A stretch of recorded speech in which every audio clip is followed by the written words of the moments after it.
much, dear Chairman. So it's my pleasure to introduce Denis Gaidashev from Uppsala University, who will talk about quasisymmetry and self-similarity of Siegel disks. Thank you. All right, so this is a pretty old, stale project, actually, but it's the one which fits the subject of the conference the best, so I decided to talk a little bit about it. And I will also try to mention some new developments in the field and kind of make an overview talk anyway, so let's see how it goes. Okay, so the object that I will start with is absolutely standard. It's the quadratic polynomial normalized so that the critical point is at 1. The continued fraction expansion of the rotation number that we all have seen many times. And we denote the truncations, the best rational approximates as Pn divided by Qn. Okay, so some absolutely classical results. It's the theorem by Siegel, an old one, where he showed that the quadratic polynomial, the dynamics of quadratic polynomial is conformally conjugate to the rigid rotation on some neighborhood of the fixed point 0 if theta is the affine number. The maximal domain of this conjugacy is called Siegel disk. It's an open set, topological disk. And Yukos much later showed that Siegel disks exist if and only if theta is a Bruno number. So you have conformal linearizability if theta is a Bruno number. The Bruno condition, which I'm not going to write out. I hope that many of you have, all of you have seen it before. Okay, so let's see what, so this is, again, the picture that all of you have seen, the Siegel disk right here. It's one of its 2 preimages. And then you build the field-Julia set by taking all preimages of the Siegel disk. The zoom in around the critical point shows lots of hairy structures, or kind of complicated set. And that was first observed by, I guess, physicists Manton, Nauenberg, and Widom in the 80s, who showed that the boundaries of a Siegel disk with the golden mean multiplier, or golden mean rotation number rather, are self-similar around the critical point C, again, normalized to B1. So we'll be switching between notation 1 and C, and in both cases, C and 1 will stand for the critical point. So I will formulate a little bit later what exactly it means self-similar. For now, let's live with this quite fuzzy terminology. Again, so another thing that has been observed is that the quantifiers of this self-similarity, so rescalings, they're actually one and the same number for very large class of maps or analytic germs which have a Siegel disk with a fixed rotation number, golden mean in this case. So this was one of the instances of universality that, again, we have encountered in complex dynamics in various applications. All right, so one of the first really interesting theoretical results was proved by Michel Herman and Schwantek, I think in 2 separate papers in mid-80s. And they showed that if the rotation number is of bounded type, then, let's see, how did they call it? Phi. Then this Riemann map, so this is the conjugacy between the dynamics of the polynomial and the rigid rotation, extends quasi-symmetrically to the boundary of the Siegel disk. So my phi, my conjugacy, and let's remember this letter. It will be one of 2 most important letters, phi and psi. So it goes from the Siegel disk to D.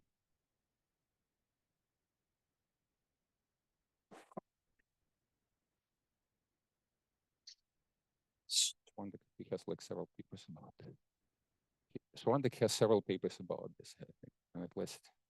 Beginning, it was for quadratic polynomials, then I haven't followed it then.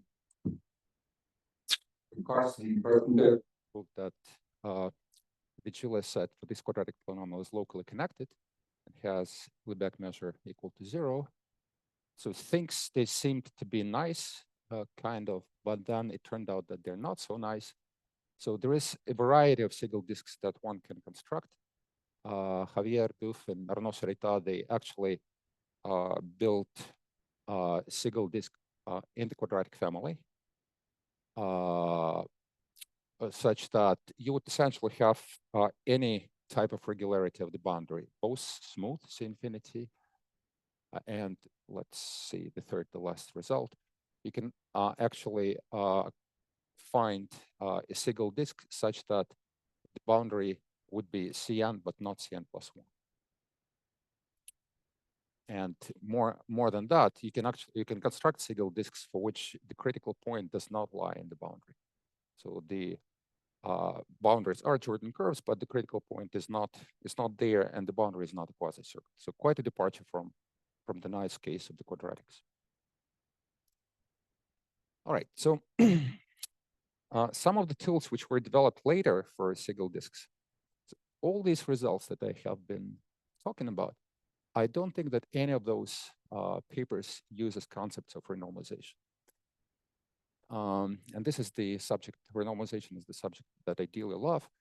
So I will right away jump to Macmillan's approach to Siegel disks and describe his renormalization of Siegel disks. So first of all, what is renormalization?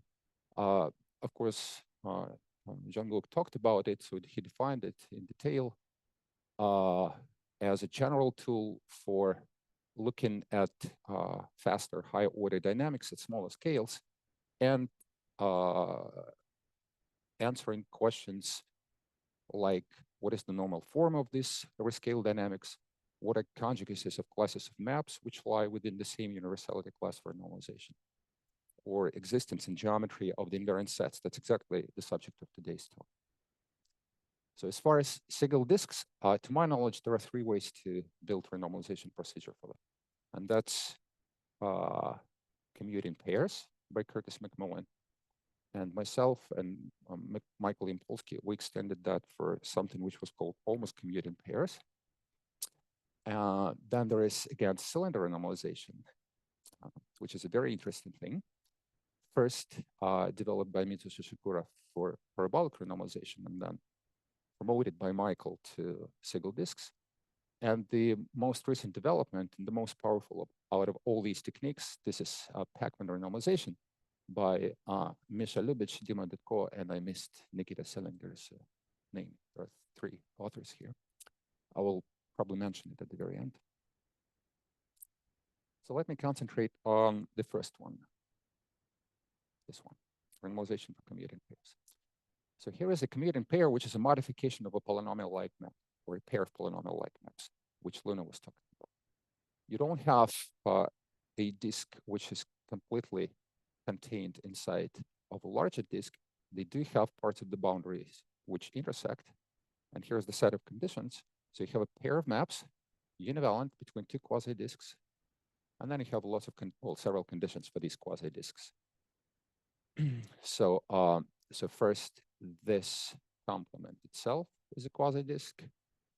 These are the 2 arcs which touch at a single point. The arcs are mapped inside of the union of the arcs. And the last condition I already mentioned, they have to touch the single point, these 2 arcs.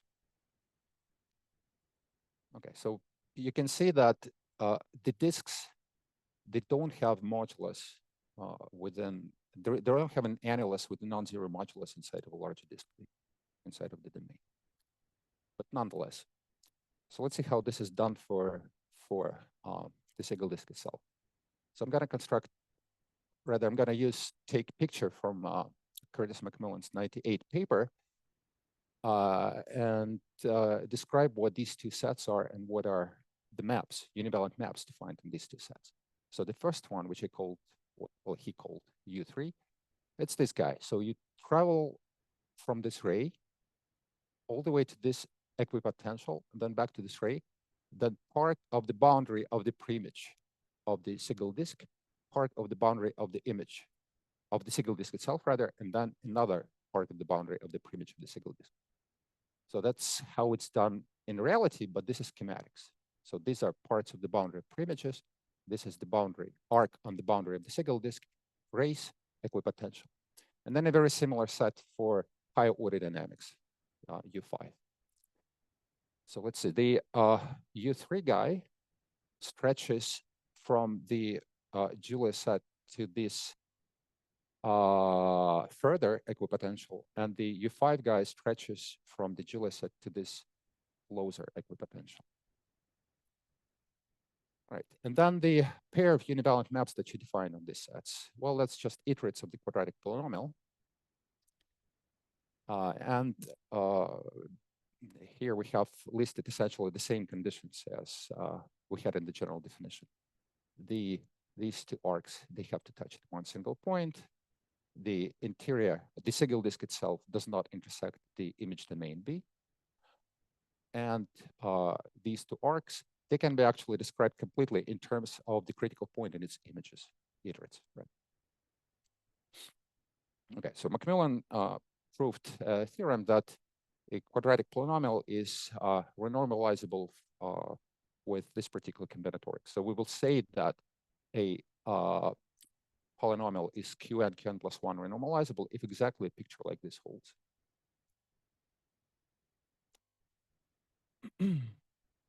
Okay. So again, I prefer to think about renormalization, and I believe most people in the field think about renormalization as a tool to prove something. So what did he prove in his paper? Several things, and this is the thing that I want to concentrate on. Existence of self-similarity. So there is a map, psi, which goes from a domain of one order to domain of the next order, S here being the period of the continued fraction. So now I'm talking about quadratic irrationals, which are pre-periodic thetas. So S here is the period of the continued fraction. And this map, it conjugates one renormalization that is one pair of iterates on their appropriate domains. So a higher order pair of iterates on their appropriate domains, such that, okay, so it is conformal inside of the Siegel disk. It is quasi-conformal on a much larger domain, and it is better than just quasi-conformal at the critical point. It's C1 plus alpha conformal as expressed by this relation. So there is a derivative at a point, one single point. So this derivative, this number, lambda, this complex number. So this is essentially, that's what we call rescaling. This is the parameter, the quantifier, I also called it, such that if you zoom in on C, on the critical point, with this particular microscope, lambda, you zoom in lambda times, asymptotically, you will observe exactly the same picture. So Macmillan proved, well, stated rather weak bounds on this lambda, just between 0 and 1, so it has to be a microscope, the contraction.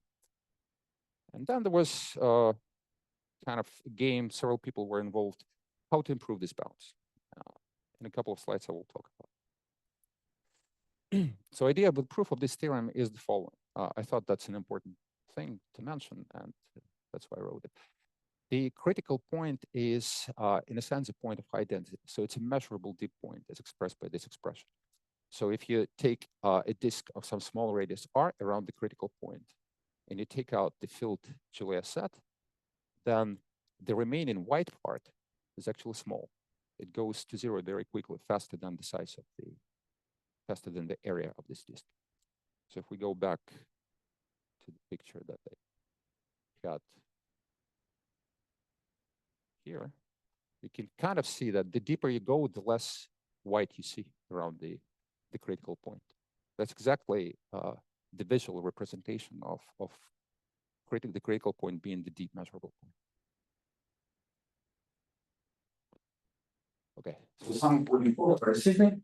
section here you talk about in particular the golden mean parameter, or this is in general? So anything which is pre-periodic, any theta which is pre-periodic.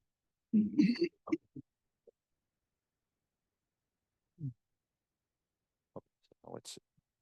So how about we play this game? So I take the linearization of my rescaling map psi. Again, psi is the map which relates dynamics of lower order to dynamics of higher order. And then I take the Siegel disk and I begin to blow it up by inverse lambdas. So lambda is defined here. So what you observe, what you begin seeing is a picture like this. The wings of the Siegel disk, they kind of begin to straighten out. And what you obtain in the limit, that's again a result by Macmillan, you obtain an lambda invariant quasi disk, which passes through infinity. So obviously, if you expand this, if you blow this up by an expanded map, this will go to infinity, the other side of the Siegel disk. The map itself, it keeps C fixed, map lambda.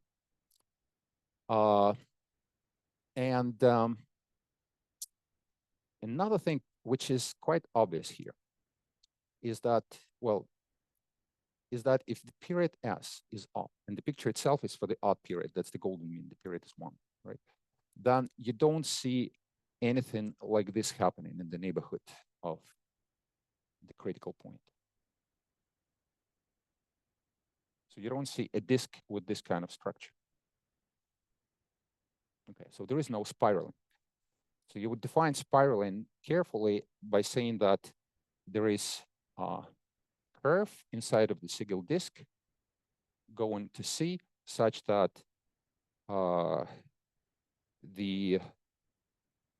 its argument has an unbounded branch logarithm of, let's see, yeah, continuous, an unbounded continuous branch of argument of Z minus S at C. So that is not happening when period is odd. A couple of more things that he proved, that for quadratic irrationals, the Hausdorff dimension of the Julia set is less than 2. And the first renormalization result, as far as Siegel disks were concerned, that there is a limit in dynamics. So in the terminology of an operator, we would say that the renormalization operator has a fixed point. Okay. So let's move on. So now I'm going to concentrate on the scalings. So for that, I would need a couple of extra parameters, to introduce a couple of extra parameters. So the first one is this alpha.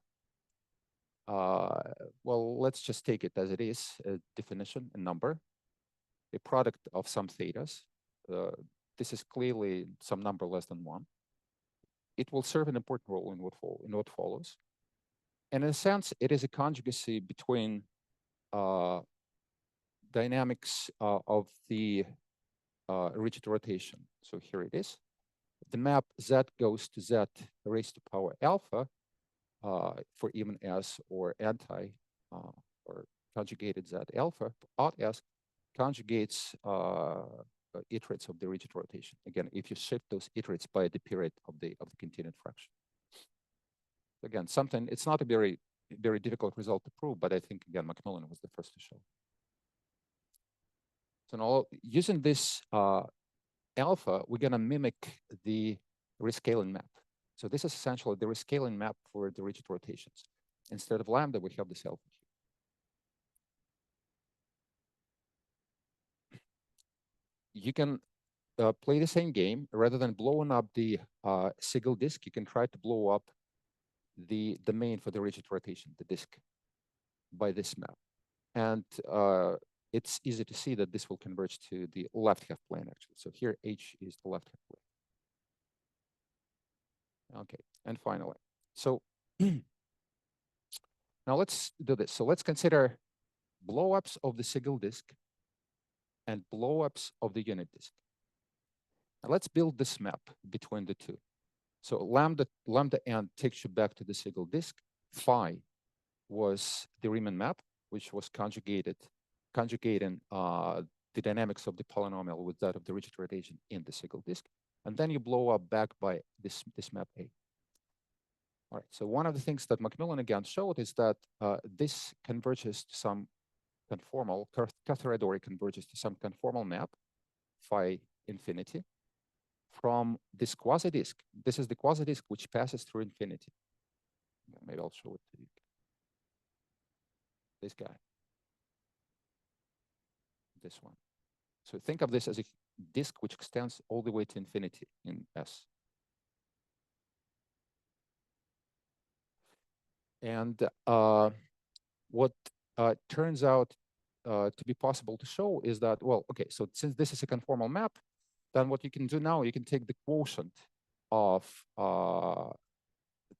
d by lambda n, lambda squared. You square it because you actually want to work with conformal maps always. So if S is odd, then squaring the map would kill this conjugacy. You would avoid the conjugacy. This object with that object. So let's think for a second. What are these objects actually? So I'll sketch it now. So here's my H. Here is my D, the quasi-disk. Okay. Now, so what I do, I pluck out the critical point in both cases.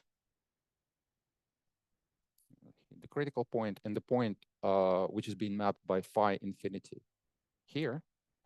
And then I quotient it by this linear rescaling, lambda squared. So when you glue up the sides, you obtain a torus.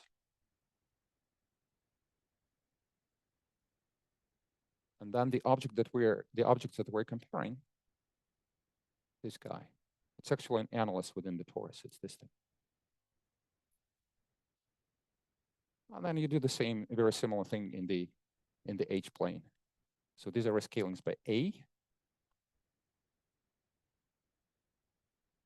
All right, so there is an error. This has to be A, not lambda. That map A squared. And once again, you get some analysts here. So it turns out that it's very easy to calculate the modulus of this analyst in the torus. So think of this as a donut, and then you have an analyst in that donut. So it's not difficult to calculate the analyst of this donut. And then clearly this is going to be the same as the modulus of this object. Could you please remind what is lambda? Lambda? See, I have an error in both places. So this has to be A, and this has to be A.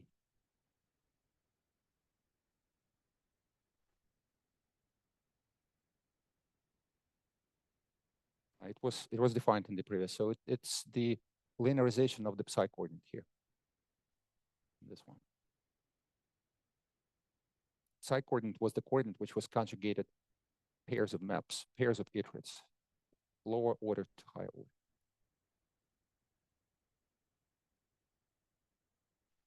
Okay, so there is a very specific number, and the number, this modulus, it depends on that particular alpha which has been introduced. Okay, so this plays an important role in trying to get bounds and scalings. So a simple lower bound goes like this. So there is a classical inequality. So if you take a complex plane and you quotient it by a vector, so this is a vector 2 pi high and tau long, right? Then the sum of moduli of the disjoint annuli in a torus like this is bounded from above by a relation which depends on tau. So this, taken together with a very specific choice of tau, has been used by Javier and Christian to show this simple lower bound. That this number alpha that we have introduced, it serves as a lower bound on the scalings.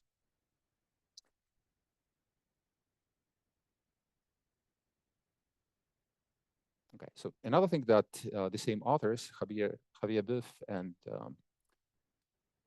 Christian Henriksen, proved was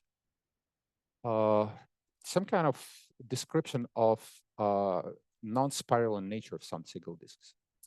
So in other words, the following question: can we insert a triangle at the vertex, a triangle which would be completely contained in the Siegel disk? So here are some pictures that they produced. A triangle for the golden mean, and a triangle for some one periodic quadratic irrational with very high A, 24, you see.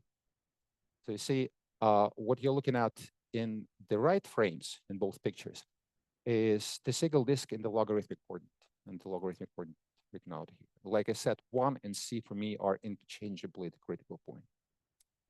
The triangle naturally corresponds to a strip. Oh, where does it go? To a strip in the logarithmic coordinate. And it's getting thinner and thinner as A grows. So conjecturally, this is the largest triangle that you can insert when you have the case of the golden mean. So they showed that actually you can insert a triangle whenever A is less than 23. And this picture actually shows that probably this is a very conservative estimate. So they actually, well, they produced that for 24 as well. And they used another result by McMillan and proved that a sufficient condition for this to happen is if this kind of crucial number alpha, it kind of rules the day here. So this modulus has to be larger than 1/2. In other words, the length of the strip, the height of the strip rather, it has to be sufficiently high.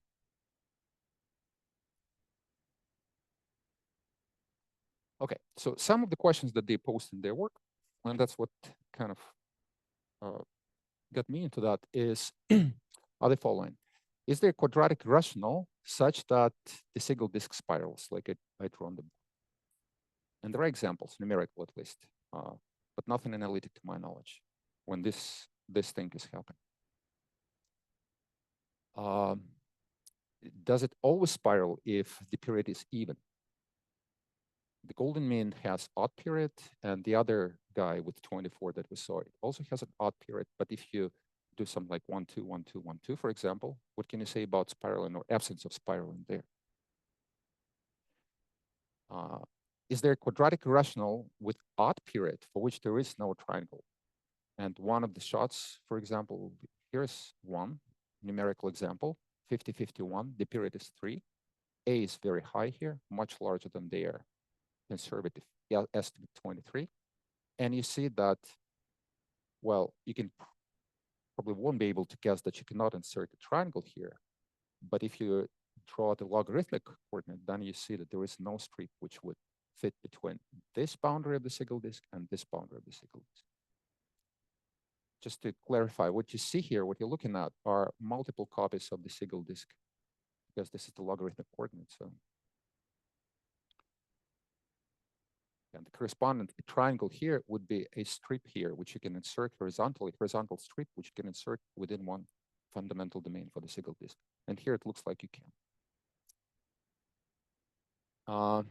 Okay, so I kind of got interested in this, and the first thing that I attempted was this old conjecture by Carlson in the famous collection of open problems for holomorphic dynamics in '92, where he says that, where he conjectures that the triangle for the golden mean is actually 2 pi over 3. So the angle is 120. Which angle? There are 2 angles. So there is backward iterates and forward iterates.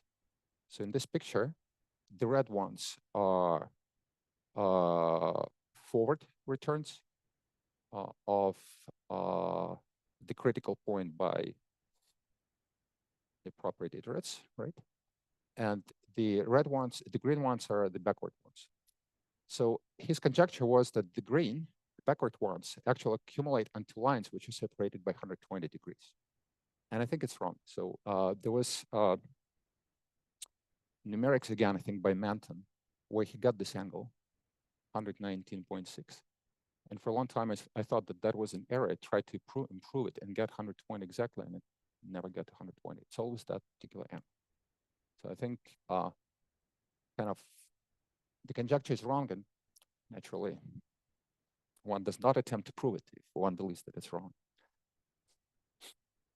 So another question which was posed by Javier and Christian is this. Are there constants which would serve as bounds, both less than 1, I should have written, which would serve as bounds on rescaling and would tell you that actually your rescaling becomes smaller and smaller as the period of the continued fraction grows. So what does it mean? It means that if you have a funky theta quadratic rational with very long period in the periodic expansion, then you would need to zoom in with your microscope very, very deeply to observe the self-similar picture. Okay, that's what one observes in numerical experiments, but an interesting thing would be to try to prove that. And an old project of mine, I kind of did that. So bounds on forward returns of the critical point. Well, you see this the ratio of higher order return to lower order return from above and from below. So constants delta and the old constant alpha, which was a product of lots of guys, and that product was of size S. So this constant right here itself is of type some delta 1 raised to power S. Exactly the bounds that Javier wanted to see. So this is the ugly slide where these bounds are written out exactly. So the only thing I want to mention here is what the quantifiers depend on. So alpha itself, it depends on only on the rotation number. Then you also have B, which is bound on the type. So you work with irrationals of bounded type, and B is your bound on the type. Then there is something, some functions which come up from hardcore conformal analysis. Mu modulus of something which is called Grudge extremal domain, something which is called circular distortion. So all these things. And finally, this K1, it's the quasi-symmetry constant. So like I said, map phi, which was the Riemann map between the Siegel disk and the regular disk D, extends quasi-symmetrically to the boundary. So the quasi-symmetric constant, it's a pretty hard nut to crack. One has to work quite hard to obtain the value of that quasi-symmetric constant. And so here it is. Okay, so I have like 5 minutes probably, right? A little bit more.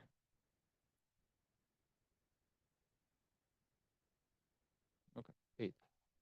So let's see, I'll give you some idea of how these things are proved, or at least some ingredients which enter the proof, and I'll probably skip others.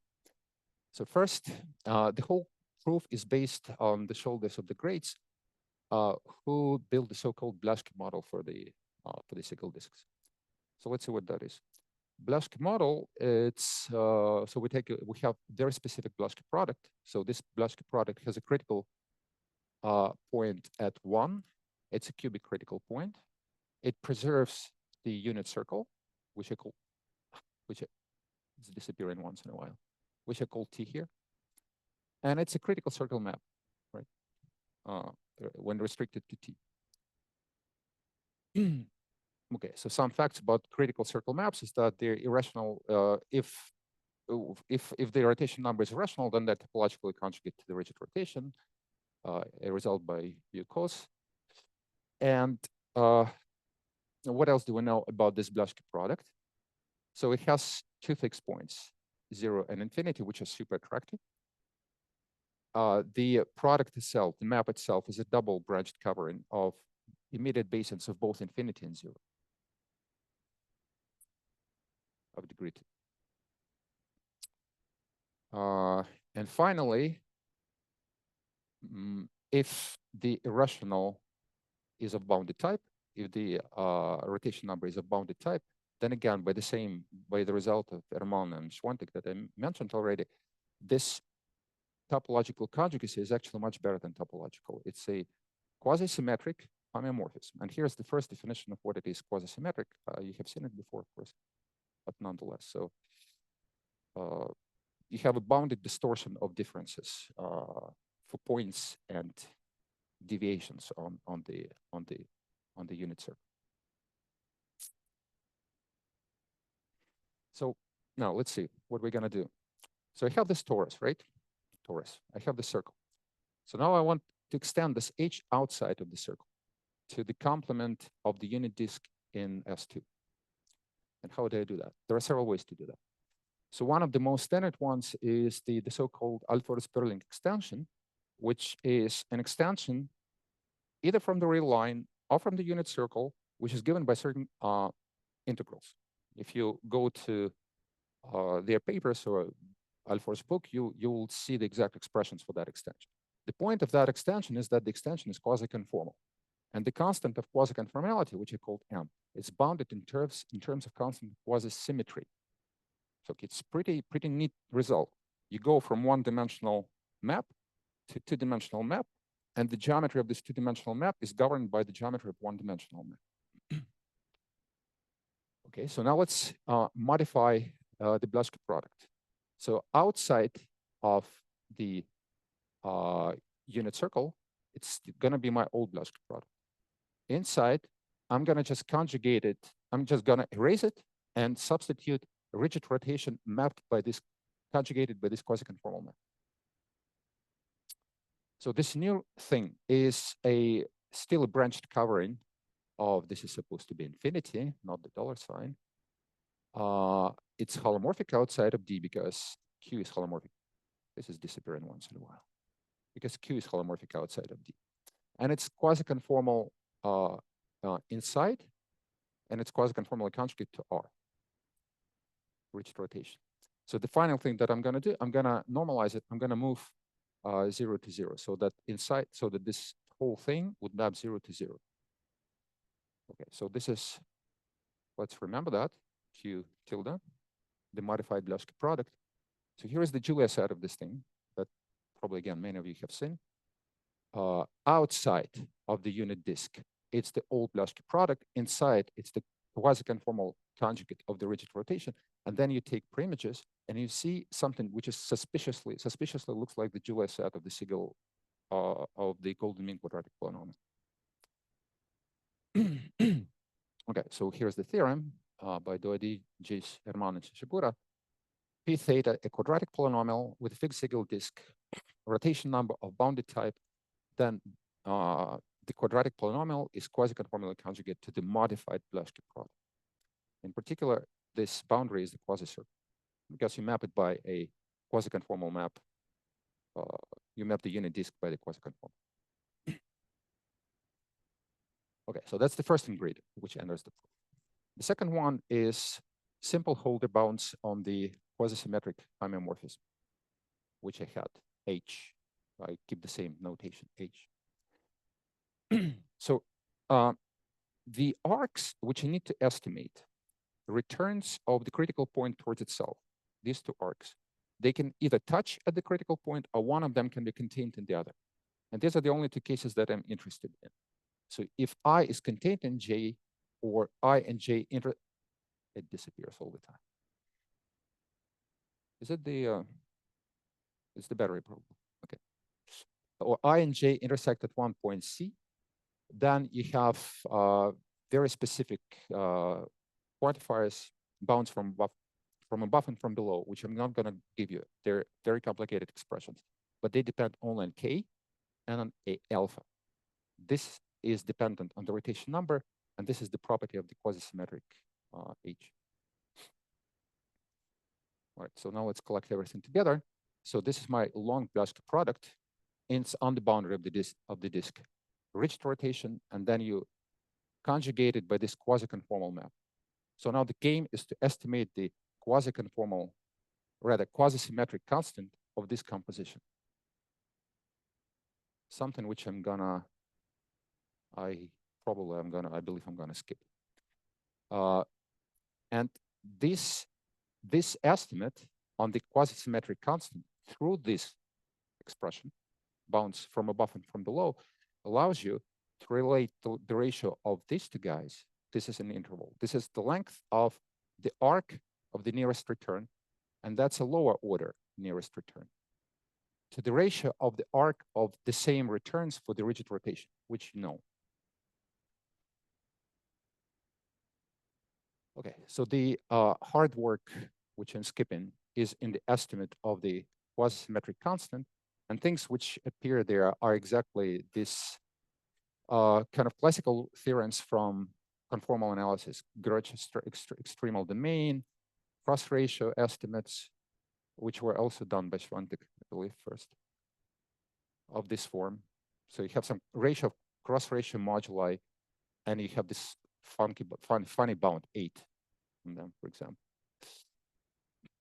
And at the end of the game, what you obtain is a very specific estimate for the quasisymmetric constant. So K2 is my quasisymmetric constant, which depends on the bounded type and on these guys which entered the estimate. This Q is 8, mu is the modulus function of the Gaidashev external domain, and so on and so on. Okay, so let me finish with just mentioning some things to think about this.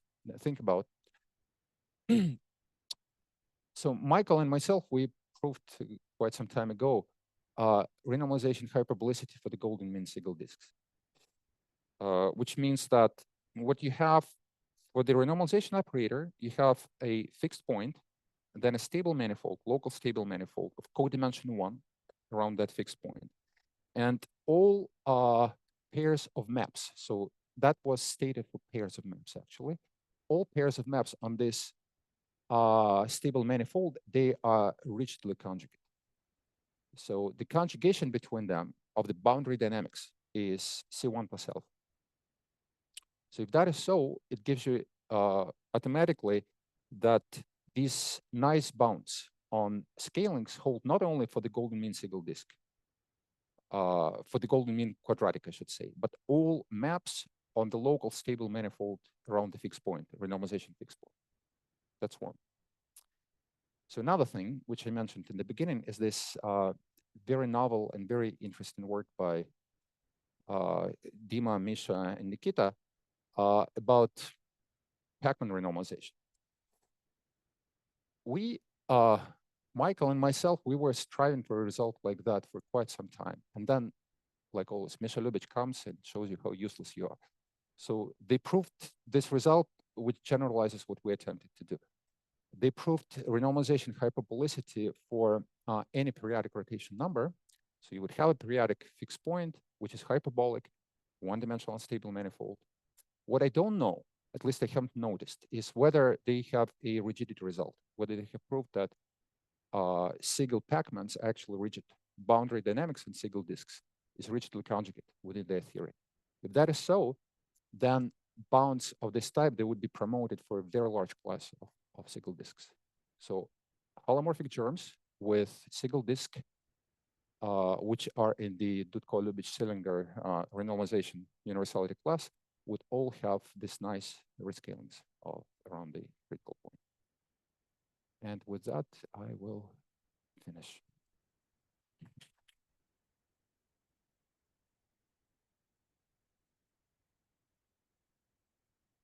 Questions, comments?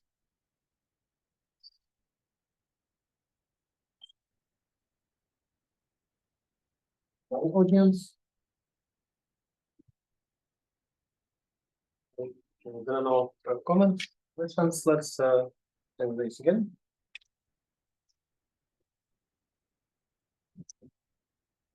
Let us review 8 minutes.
Oh. The point, I mean, yeah.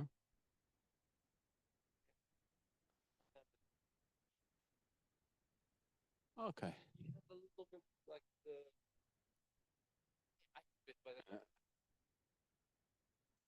Slide rule? Yeah.